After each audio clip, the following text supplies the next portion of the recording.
You mentioned thinking out of the box with getting rid of or leaving NATO and banding with Russia and China. I'm just saying, what if? I'm not saying I've heard anything, but gotcha. Why would, I mean, look at NATO. Okay, we want Greenland. We need to have Greenland. It's Dutch owned, right? No, is it? Yeah.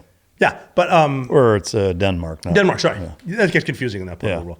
It's Danish, not Dutch. But I'm going to write this down. I'm going to get shit for this. But like NATO, what's the agreement? 3% GDP was at the forming of NATO to avoid confrontation with Russia. They weren't paying it until Trump just came back in. Yeah. And what are we going to? Okay, Europe says we're not taking Greenland. First of all, we're not going to invade Greenland. But since World War II and Hitler was smart enough to know he needed Greenland, we put bases there to defend it. And there was some sort of weird treaty that now Denmark owns it. Fine. But I mean, we take Venezuela. What happened in Venezuela is crushing our enemies. Russia and China are reeling. Iran's about to be done with the radical Muslim. They would be, except our media won't talk about it. For some reason, the left is also in love with Iran, which is weird. It's really because weird. You get killed for being gay and you get killed for showing your hair as a woman. But fuck women's rights. We're pro-Iran because Trump wants them out. Yeah, I mean, I'm going to a lot of different places, Joe. I'm sorry about that. Let's. Well, no, I mean, but I mean, they're we've kind always of all done it. We've always been with NATO. Okay, fine. Why don't we partner with the two other superpowers? Yeah. Just saying, outside the box. I don't really understand the Greenland thing, frankly. I don't get the hard push for, or I guess the rhetoric of saying like, we're going to take this one way or another. Like, I think that's a mistake. I think it's the way he talks.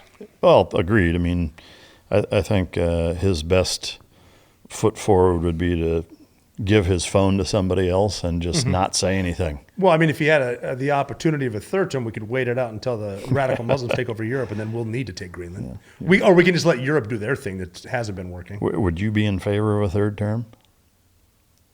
I don't. No, because it's unconstitutional. Agreed. And I mean, the fabric of the country is it's not as bad as you think. It's being pushed by the left on social media and the regular media. If you get out in the real world, like we do, the country's okay. Yeah, no, I agree. But I think he's a lot of buttons are getting pushed, and they're getting magnified by the media, and just taking Greenland or doing a third term is a bad move. But if you can get a dose of reality into some of the voters, that makes sense. And if he wanted to, we've heard it before. But I mean, J.D. Vance can win the presidency. Trump can be his vice president. J.D. Vance quits. Trump's president. He can do that.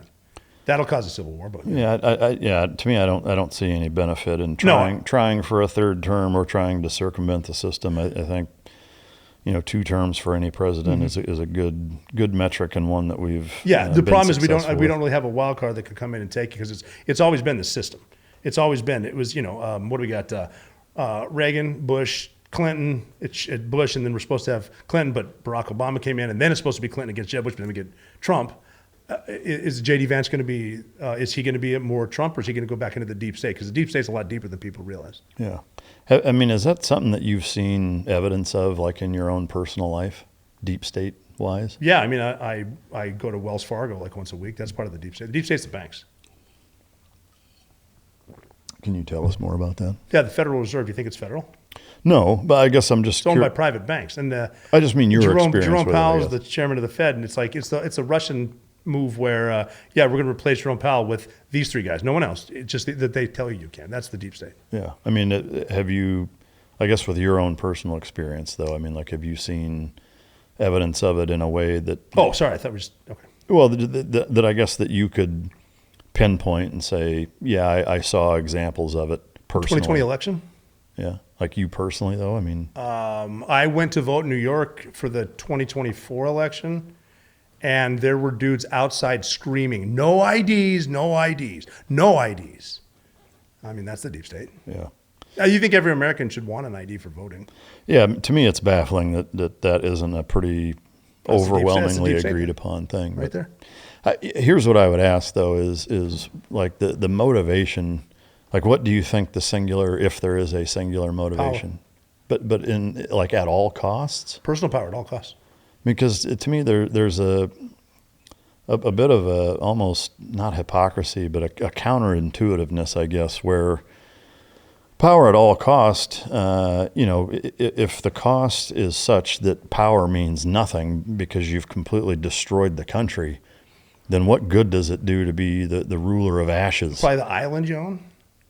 Like, But I mean, like that still has limits, though. The Hamptons don't care. It's like, well, at a point they would, though. I mean, like if the country is so well, I mean, crumbled, look at the. I mean, the entire world is trillions of dollars in debt to whom?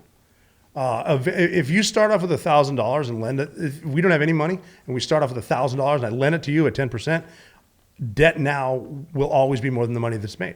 So it's going to collapse. It's a question of what we do about it. The monetary, like the dollar right now we signed a deal somewhere along the lines that this dollar that I have right now will continually decrease, devalue, no matter what. Yeah. Why do we have that system? Yeah, I mean, it's going to. I don't know what happens after collapse. I mean, there's been resets before. Yeah, I'm curious. Like with your time at Fox News, have you been privy to any rumblings, discussions, backroom talks, et cetera, where you saw things that surprised you in that way? Not really. Kind of the opposite, because I've worked with every major news outlet. And my experiences, other than PBS, have been good. The producers, when you get to the green room, CNN's been phenomenal. I've worked with Jake Tapper and Aaron Burnett quite a bit. I think I still talk to them, not as much as I used to, but their crew. And it was a great experience there. And then at Fox News, great experiences there. The only subtle difference is the morning meetings with the senior producers and then the agenda. Yeah. We're going to touch this. We're not touching that. We are going to do this.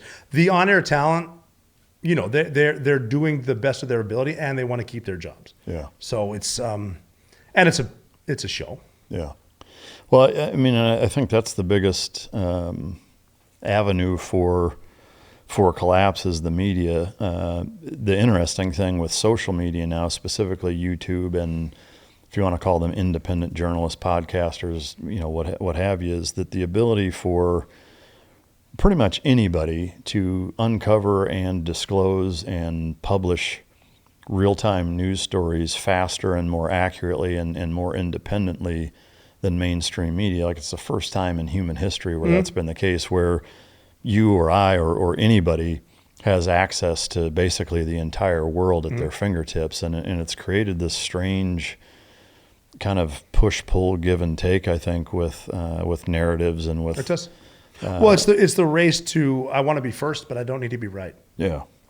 But I mean, I guess the interesting thing is, since the invent of the radio, where broadcasting has been possible, in human history, it's the first time where the overwhelming majority of what's being communicated to the public is not being gatekept by a handful of people.